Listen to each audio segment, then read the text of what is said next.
साम्राज्य न्यूज, सामान्यांचा असामान्य आवाज। धुळखेड तालुका इंडी जिल्हा विजयपूर परिसरात शुक्रवारी दुपारी 4च्या सुमारास झालेल्या भीषण अपघातात दुचाकीस्वार तरुणाचा जागीच मृत्यू झाला। या अपघातात मृत तरुणाचे नाव सुखलाल भोई असे आहे। मिळालेल्या माहितीनुसार सुखलाल भोई हा आपल्या दुचाकीवरून लग्न कार्यानिमित्त सोलापूरकडे जात असताना धुळखेड जवळ समोरून येणाऱ्या स्कॉर्पिओ गाडीने जोरदार धडक दिली। या धडकेत सुखलाल याला गंभीर दुखापत झाली असून तो जागीच ठार झाला।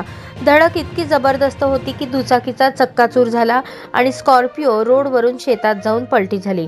अपघाताची माहिती मिळताच स्थानिक ग्रामस्थांनी तात्काळ घटनास्थळी धाव घेत पोलिसांना कळवले। पोलिसांनी घटनास्थळी येऊन पंचनामा करून मृतदेह शवविच्छेदनासाठी शासकीय रुग्णालयात पाठवला। या प्रकरणी स्कॉर्पिओ वाहन चालकाविरुद्ध गुन्हा दाखल करण्याची प्रक्रिया सुरू आहे। पोलीस अधिक तपास करत असून अपघातग्रस्त वाहनाचा शोध सुरू आहे। या दुर्दैवी अपघातामुळे धुळखेड परिसरातून हळहळ व्यक्त केली जात आहे। सुखलाल भोई हे मेहनती आणि शांत स्वभावाचे तरुण म्हणून ओळखले जात होते।